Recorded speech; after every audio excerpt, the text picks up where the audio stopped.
Pernah nggak sih kalian ngerasa capek banget sama tuntutan dunia modern?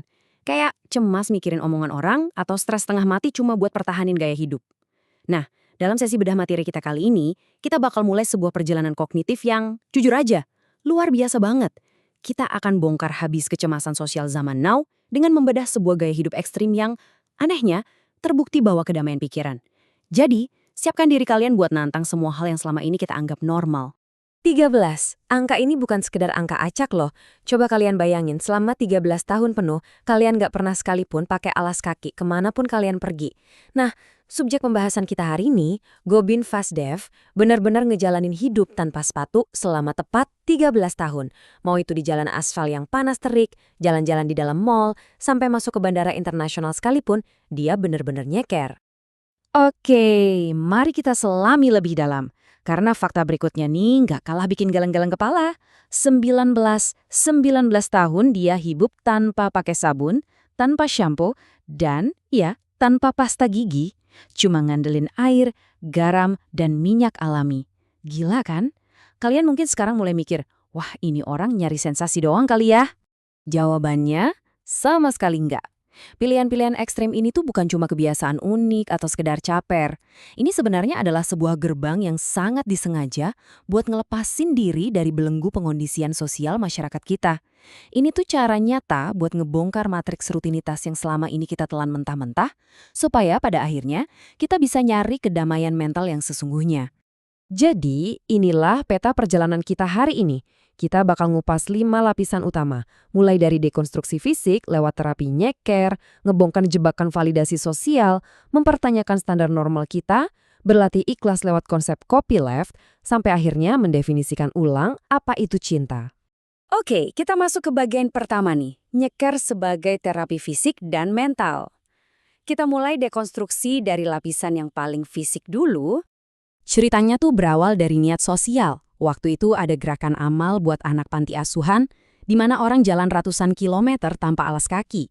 Sebagai bentuk empati, Gobind ikut ngelepas sepatunya. Tapi siapa sangka, aksi solidaritas ini malah ngebuka sebuah fakta medis. Dan ini dengan brilian mengilustrasikan manfaat nyata dari terhubung langsung dengan bumi, atau yang biasa disebut grounding. Bayangin aja, selama ini kita sering kehilangan elektron negatif dari bumi gara-gara kaki kita selalu dihalangi sol sepatu karet. Padahal riset ngebuktiin, nyentuh tanah atau rumput langsung selama 30 menit sehari aja udah cukup banget buat bikin mood lebih bagus dan ningkatin kualitas tidur kita. Lanjut ke bagian kedua. Ini soal jebakan validasi dan barang mewah, yang bisa dibilang jadi narkoba sosial terbesar kita. Sadar nggak sih? Dari kecil kita tuh terus-terusan disuntik sama narkoba berupa pujian dan validasi. Kecanduan inilah yang nyetir gaya hidup konsumtif kita. Coba deh lihat betapa ironisnya paradoks ini. Orang rela merogoh kocek dalam-dalam buat beli tas mewah, alasannya pengen tampil beda. Tapi realitasnya, tas mahal itu dibeli justru supaya mereka bisa diterima di circle pergaulan yang itu-itu aja. Mereka bersaing mati-matian, ngeluarin banyak uang, cuma buat punya simbol status yang pada akhirnya seragam dengan yang lain. Ini bener-bener pergeseran mindset yang nampar ego kita banget. Gini, pas seseorang nyetir mobil sport mewah, asumsi di kepalanya pasti, wah orang-orang pasti mikir gue keren abis nih. Padahal faktanya, orang di pinggir jalan cuma ngeliatin mobilnya dan mikir, gila mobilnya keren banget. Andai gue yang nyetir pasti gue ikutan keren. Lihat kan, yang dikagumi penonton itu objeknya, bukan pemiliknya. Anehnya, kita masih aja nempelin harga diri kita mati-matian pada benda-benda mati ini. Masuk ke bagian ketiga, mempertanyakan standar normal masyarakat. Waktunya kita bedah rutinitas turun-temurun kita. Pernah nggak sih kalian nanya ke diri sendiri, kenapa ya gue harus lakuin ini? Kayak, kalian pakai sabun itu karena benar-benar paham bahan kimianya, atau cuma karena dari kecil disuruh orang tua? Pas kalian mulai berani beda dari kebiasaan normal, siap-siap aja deh dihakimi. Gobind pernah banget dicibir sama orang asing pas lagi nyeker di bandara Taiwan. Nah, kalau kita dikritik, biasanya kita punya 3 respon. Pertama, apatis atau masa bodoh. Kedua, fight alias defensif, ngerasa harus banget ngejelasin diri. Nah yang ketiga, ini yang paling membebaskan. Menyadari. Kalian cukup sadar kalau orang yang ngeritik itu, seumur hidupnya udah diprogram buat percaya kalau nyeker itu kotor. Kalau kalian udah mindful soal itu, kalian gak bakal gampang baper. Dan ketenangan batin kalian bakal tetap utuh. Jadi, poin krusialnya adalah omongan orang lain itu sebenarnya nggak pernah menyakiti kita. Secara fisik loh ya, kalau saat ini ada 100 orang ngegosipin kita di belakang, fisik kita tetap sehat walafiat kan? Yang bikin kita stres dan tersiksa, itu pikiran kita sendiri yang terus nge-replay omongan mereka di kepala kita. Kita tuh nggak bisa ngelem mulut semua orang di dunia. Kita cuma bisa ngontrol gimana respons internal kita ngadepin itu. Lanjut ke bagian keempat, konsep copyleft sebagai praktik nyata belajar ikhlas. Sekarang kita masuk ke dekonstruksi secara intelektual. Tahu nggak sih, konsep ini milikku itu sebenarnya hal yang cukup baru dalam sejarah panjang evolusi manusia. Dan konsep inilah yang sering banget ngerusak kedamaian batin kita. Coba kalian renungkan pertanyaan sederhana ini. Secara fisik, mana sih yang butuh tenaga lebih gede? Menggenggam sesuatu dengan erat, atau sekedar buka tangan dan melepaskannya? Udah pasti melepaskan dong, nggak butuh tenaga otot sama sekali. Tapi kalau emang segampang itu, kenapa ya melepaskan hal-hal dalam hidup itu rasanya perih dan menyiksa banget? Nah, kutipan ini nih jawabannya. Kayak semacam mind blown gitu ya. Kita tuh susah banget buat ikhlas karena dari kita masih TK sampai masuk dunia kerja, sistem di sekeliling kita cuma ngajarin kita cara untuk mengakuisisi, cara dapat nilai bagus, cara menang piala, cara kumpulin harta. Kita hatam banget gimana caranya meraih. Tapi coba tunjukin ke saya. Ada nggak sih silabus sekolah yang ngajarin kita mata pelajaran buat ikhlas? Nggak ada kan? Nah, buat ngelatih otot ikhlasnya, Gobin ngelakuin langkah yang cukup ekstrim. Dia ngerubah status copyright atau hak cipta buku-bukunya jadi copyleft. Maksudnya apa? Dia sengaja ngebiarin bukunya dibajak, difotokopi, bahkan dijual lagi sama orang yang nggak dia kenal, tanpa nuntut royalti sepeser pun. Gila nggak tuh?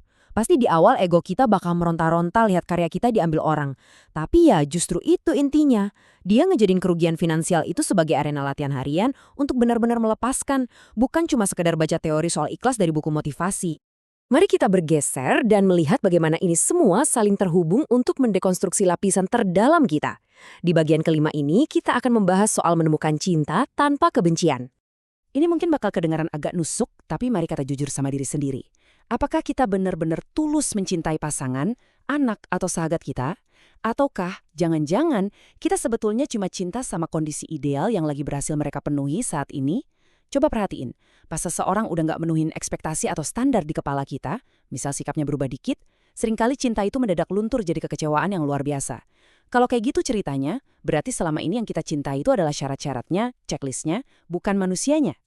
Terus, apa dong cinta sejati itu?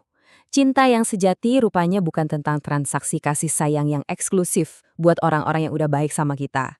Cinta sejati itu mendefinisikan dirinya sebagai hilangnya segala sekat kemarahan dan kebencian secara total terhadap siapapun, tanpa ada batas.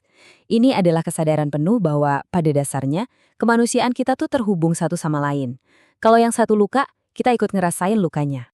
Nah, yang sungguh menarik di sini adalah seluruh perjalanan kognitif yang kita bahas ini berujung pada satu kesimpulan yang nampar ego kita banyak.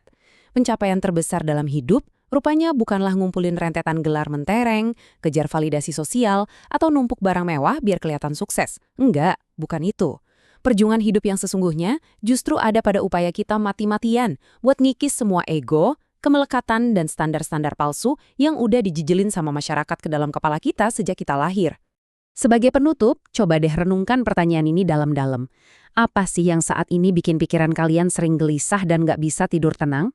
Apakah itu karena takut diomongin orang? Takut nggak nyampe standar sukses yang mustahil? Atau mungkin ada dendam masa lalu yang nggak kunjung kelar? Ingat ya, kendali penuh itu ada di tangan kalian. Melepaskan itu secara harfiah gampang banget. Kalian cuma perlu buka genggaman di pikiran kalian. Yuk kita mulai berlatih untuk ikhlas hari ini juga. Sampai jumpa di pembedahan materi kita selanjutnya.